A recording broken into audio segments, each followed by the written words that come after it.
저 감명 깊게 보았던 영화 중에 하나가 인생은 아름다워라는 영화입니다. 혹시 여러분 보셨는지 모르겠습니다. Life is beautiful 그렇게 되어 있고 미국 영화가 아니고 이탈리아 영화입니다.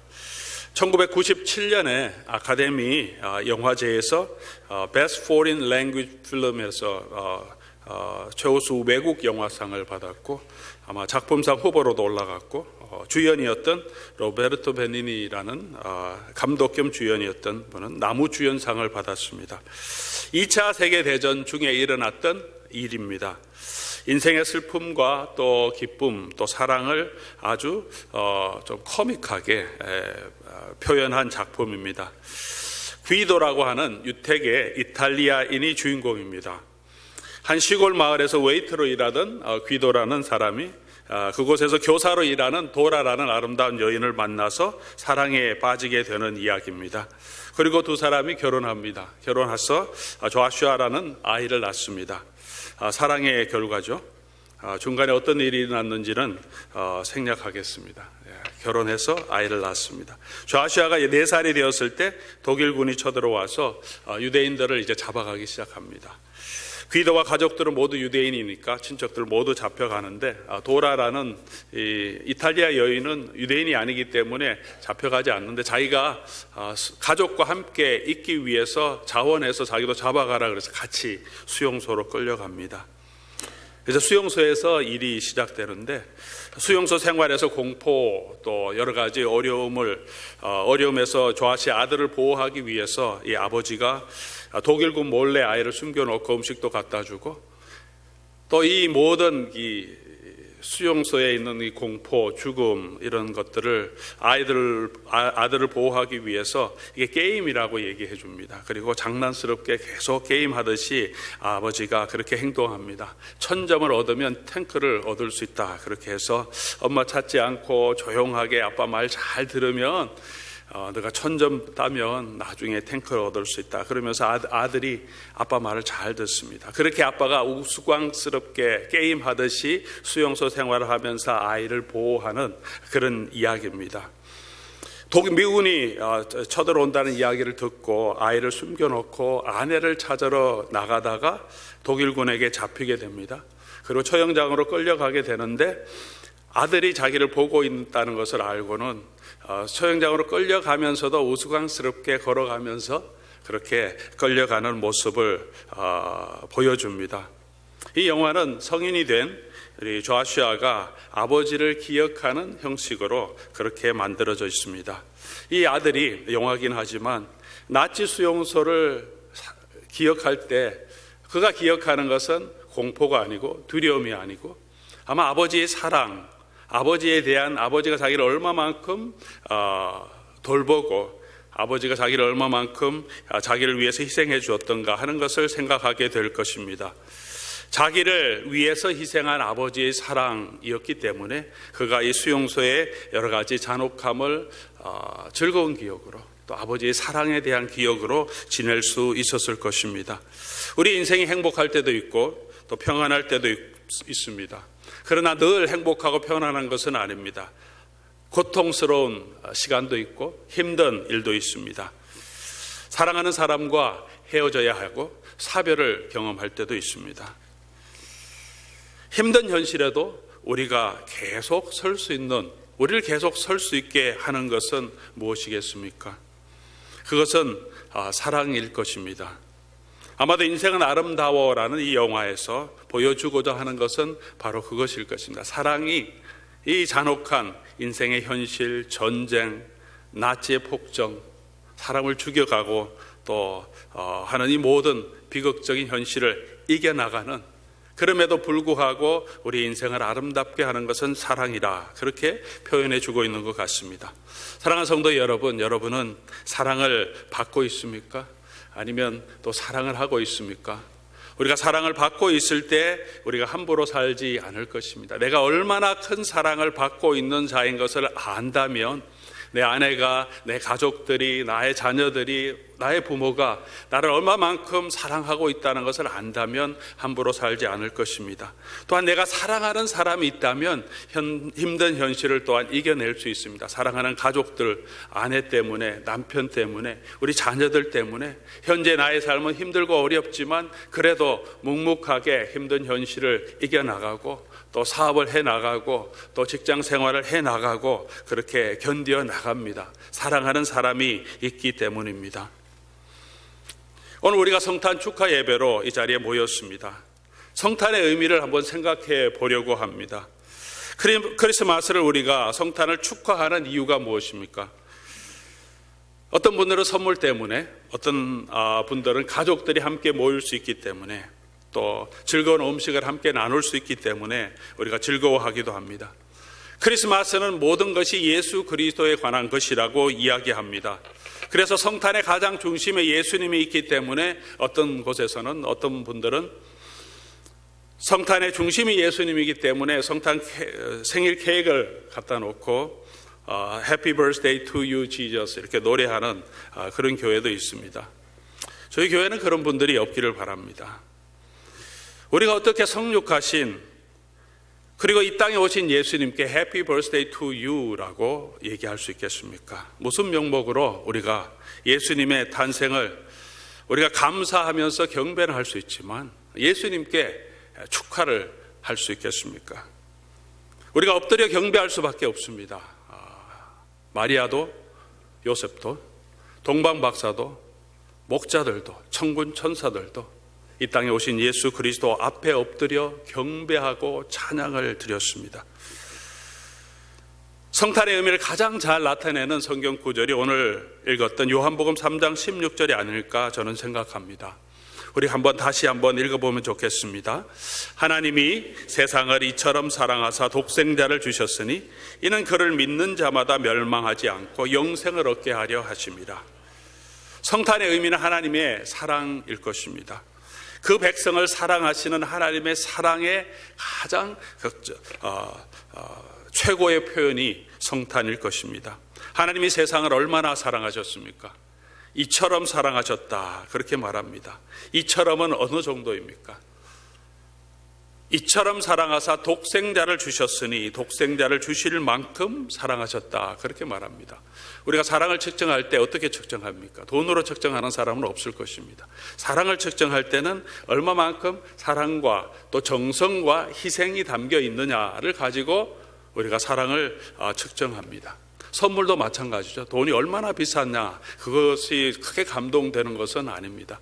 얼마만큼 그 선물을 준비할 때 그 사람의 마음과 정성이 담겨 있느냐에 따라서 그 선물의 가치가 결정되는 것입니다. 요즘은 그렇지 않지만 결혼하기 전에 저도 아내가 아니죠. 그때는 아내가 아니죠. 여자친구였던 제 아내에게 선물을 준비한 적이 있는데 노트를 하나 써서 거기다가 그동안 있었던 우리가 함께 했던 시간들을 기억하면서 이렇게 글을 다 썼습니다. 한 책을 다 쓸 수 있을 정도로. 노트 하나는 15불 정도밖에 안 하지만 그 안에 글을 수십 장 되는 글을 다 적어 갖고 그걸 팩해서 이렇게 선물로 준 적이 있습니다. 그러니까 제가 결혼을 했겠죠. 가격은 많이 들어가진 않지만 그만큼 받는 사람이 볼 때 사랑과 정성이 들어갔다고 생각되면 감동이 있죠. 작은 선물이라도 1년 내내 아내를 위해서 또 돈을 모아서 삼짓돈을 모아서 생일이 될 때 결혼 기념일이 될 때 준비한 것, 그냥 그때 갑자기 생각나서 큰 선물을 하는 것이 아니라 이 사람이 나를 이렇게 오랫동안 생각하고 이 일을 준비하기 위해서 이렇게 희생을 했구나 하는 것을 알게 될 때 그 선물에는 가장 큰 가치가 있습니다. 하나님께서 세상을 이처럼 사랑하사 독생자를 보내주셨다고 말합니다. 창세 전부터 하나님은 저와 여러분을 그리스도 예수 안에서 사랑하시고 그 사랑하시는 아들을 우리에게 보내주시기 위해 계획하시고 하나님의 역사를 이루어오셨다가 바로 때가 되매 그 아들을 아낌없이 저와 여러분을 위해서 내어주신 바로 그날, 그것이 성탄의 의미입니다. 하나님의 사랑은 어떤 사랑입니까? 당신의 독생자를 내어주시는 사랑입니다. 하나님 아버지도 아들 바보였던 것 같습니다. 하나님께 이런 말씀을 드리는 게 그렇지만 하나님이 예수님을 보고 말씀하시는 내용이 성경에 기록되어 있습니다. 여러 번 기록되어 있습니다. 예수님이 세례 받으실 때도 이는 내 사랑하는 아들이고 내 기뻐하는 자다. 사람들이 다 듣는 데서 들을 수 있도록 그렇게 말씀하십니다. 이는 내 사랑하는 아들이고 내 기뻐하는 자다. 하나님께서 당신의 아들이신 예수 그리스도를 보면서, 독생하신 예수 그리스도를 보면서 그렇게 기뻐하십니다. 여러분도 마찬가지죠. 여러분 자녀들 또 아들, 딸 보면 볼 때마다 기뻐하실 겁니다. 장로님 중에 한 분은 아들, 결혼한 아들 핸드폰에 아들 사진이 이렇게 바탕 화면에 있는 것을 보게 됩니다. 볼 때마다 아들을 보게 되겠죠. 저는 저희 가족 사진이 있습니다. 지난주에 우리 큰아들을 장가 보낸 우리 한 장로님은 그날 아침에, 금요일 아침에 새벽 기도에 오셨어요. 바쁘실 텐데 아들 준비하고, 그런데 아들을 장가 보내는 날에 하나님께 이 아들을 축복하고 이 아들의 그 삶을 하나님께서 인도해 주시기 위해서 간절한 마음으로 오셨겠죠. 아들을 향한 사랑이죠. 아마 아들 바보, 딸 바보 많이 계실 것입니다. 예수님은 그렇게 아들을 사랑하셨는데, 내 사랑하는 아들이고 내 기뻐하는 자라고 하셨는데 그 아들을 우리를 위하여서 내어주셨습니다. 로마서 8장 32절에 자기 아들을 아끼지 아니하시고 우리 모든 사람을 위하여 내어주신 이가 어찌 그 아들과 함께 모든 것을 우리에게 주시지 않겠느냐. 이 말씀이 얼마나 참 은혜로운 말씀입니까? 자기 아들을 아끼지 아니하시고 우리 모든 사람을 위하여 내어주신 이가, 이것이 하나님의 사랑입니다. 그런데 성탄은 단순히 하나님의 사랑만을 나타내는 것이 아닙니다. 성탄에는 하나님의 진노하심에 대한 이야기도 있습니다. 성탄에 하나님의 진노라니요? 그렇습니다. 우리는 성탄하면 그냥 좋아하고 하나님 무조건 우리를 사랑해 주셨고 예수님 감사합니다 이렇게 생각합니다. 그런데 조금 생각해 보면 왜 하나님께서 당신의 아들을, 독생자를 이 땅에 보내주셔야만 했던가 하는 것입니다. 왜 당신의 독생자를 이 땅에 보내주셔서 십자가에 돌아가시게 하셨나? 왜 이런 일이 일어나야 하는가 하는 것입니다. 우리 죄 때문이죠. 예수님의 이름이 무엇입니까? 아들을 낳으리니 그 이름을 예수라 하라. 이는 자기 백성을 저희 죄에서 구원할 자이기 때문에. 예수님이 이 땅에 오신 것은 그냥 하나님이 사랑이 너무나 크기 때문에, 사랑이 크면 은혜와 선물과 축복을 주시면 되는데 왜 그 아들을 이 땅에 보내주셔서 하늘 영광을 버리고 이 땅에 오셔서 십자가에 돌아가시도록 하나님께서 그렇게 하셨다는 거죠. 왜 그렇게 하셨냐? 우리의 죄 때문인 거죠. 저와 여러분의 죄 때문에. 하나님은 선하시기 때문에 그 죄를 그대로 둘 수 없기 때문에, 우리가 하나님 앞으로 다시 가기 위해서는 이 죄의 문제, 죄의 책임에 대한 문제가 해결되어야 하기 때문에 자기 백성을 저희 죄에서 구원하시기 위해서 하나님께서 당신의 아들을 이 땅에 보내주셨습니다. 사랑하는 사람을 위해서 생명을 바치는 사람도 가끔 있습니다. 성경은 그렇게 말하고 있습니다. 그러나 죄인 된 자를 위하여서, 원수된 자를 위하여서 자신의 생명을 내어주는 사람은 많지 않습니다. 우리 죄 때문에 우리는 하나님께 가까이 갈 수 없는 자들이 되었습니다. 자기 보기 좋은 대로 행했고 자기가 먹고 싶은 것을 먹었습니다. 자기 욕심대로 살았습니다. 자기가 선과 악의 기준이 되어서 살아가고 있습니다. 내가 좋으면 좋고 내가 싫으면 싫다고 말합니다. 하나님이 우리를 만드신 분이고 우리가 하나님의 뜻대로 살 때 가장 행복함에도 불구하고 우리는 여전히 내가 원하는 대로 내가 하나님 노릇할 때가 너무나 많이 있습니다. 하나님 그 죄를 용납하실 수 없습니다. 왜냐하면 하나님은 선하신 하나님, 의로우신 하나님이기 때문입니다. 이 죄 가운데 있는 사람들을 구원하시기 위해서 하나님께서 그 아들을 이 땅에 보내시고 우리가 받아야 할 그 죄의 책임을, 진노를 그 아들에게 내려 부으시면서 저와 여러분을 구원해 주신 것입니다. 예수님께서 이 땅에 내려오신 것은 바로 이 십자가로 가는, 예수님의 생명을 우리 모든 사람의 대속물로 주기 위해서 십자가로 가기 위한 처음 시작입니다. 낮아지심의 처음 시작이 성육하신 바로 그 순간입니다. 예수님께서 십자가에 돌아가셨는데 저와 여러분이 예수님 앞에 예수님 축하합니다 할 수 있습니까? 예수님은 낮아지시면서 성육하시면서 종의 형체를 입고 이 땅에서 고난을 당하시고 원수에게 내어주심을 당하시고 십자가로 걸어가십니다. 그것이 성탄의 의미입니다. 시베리아를 방문했던 한 러시아 왕의 이야기가 있습니다. 왕자의 이야기가 있습니다. 왕자가 겨울 시베리아를 방문해서 이제 돌아오는 길에 눈썰매를 타고 돌아오는데 종과 함께 돌아오고 있었는데 늑대떼가 추격해서 이들을 따라왔다고 합니다. 아무리 달려도 늑대가 훨씬 더 빨리 달려오기 때문에 피할 수 없게 되자 종이 자기 몸을 설매 밖으로 던집니다. 그리고 늑대들은 이 종에게 달려들어서 뜯어먹는 동안에 왕자는 무사하게 그 추격을 피해서 돌아갈 수 있게 되었다는 이야기가 있습니다. 왕자를 구하기 위해서 종이 자신을 던져버리는 것, 희생이죠. 성탄은 어떤 의미입니까? 왕자를 구하기 위해서 종이 자기를 희생하는 것이 아니라 종을 노예를 구원하기 위해서 왕자가 자기 몸을 희생한 것, 그것보다 더한 것이 성탄의 의미입니다. 하나님께서 하늘의 영광을 가지고 계신 당신의 독생자를, 예수님께서 우리를 사랑하셔서 당신을 아낌없이 내어주시고 이 땅으로 당신을 던지신 날입니다. 하나님께서 내리시는 그 심판을 예수님께서 대신 담당하신 날입니다. 그만큼 우리의 죄가 추하고 그만큼 죄에 대한 책임이 중한 것이기 때문입니다. 지금 비가 많이 오고 있습니다. 비가 갑자기 오면 물이 불어납니다. 물이 불어나면 많은 일들이 일어나지만 특별히 강가에 살고 있던 홈리스들이 때로는 물에 휩쓸려서 떠내려갈 때가 많이 있습니다. 홈리스가 물에 이렇게 급류에 휘말려서 떠내려갈 때 누가 거기 직접 들어가서 자기 생명을 걸고 홈리스를 구해줄 사람이 있겠습니까? 구조대원들이 와서 구원할 때까지 다들 보고 있겠죠. 냄새나고 추하고 홈리스들을 정말 우리 생명을 다해서 구원해야 될 그런 아무 가치가 있는 사람이라고 생각하지 않을 수도 있습니다.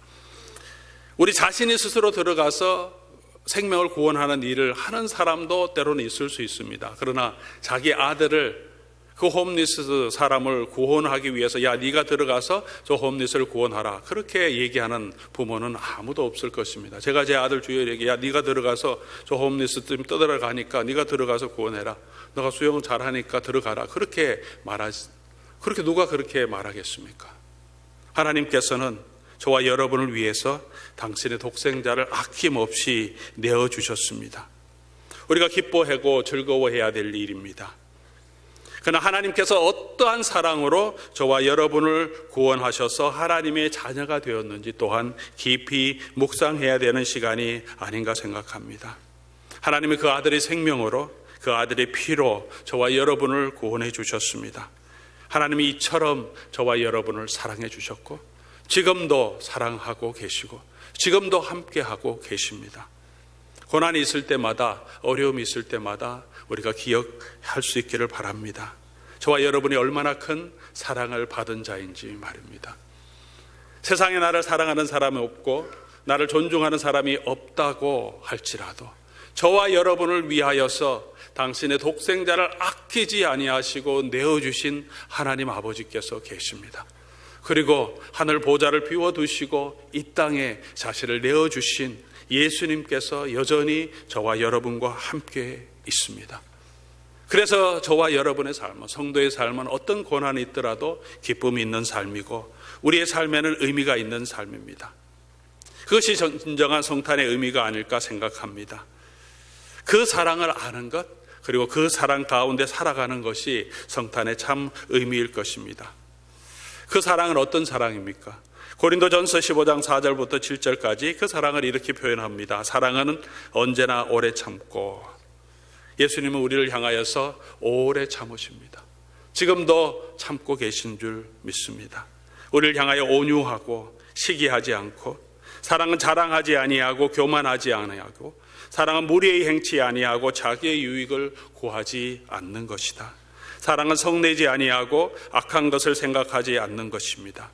사랑은 불의를 기뻐하지 아니하고 진리와 함께 기뻐하는 것입니다. 사랑은 모든 것을 참으며 모든 것을 믿으며 모든 것을 바라며 모든 것을 견디느니라.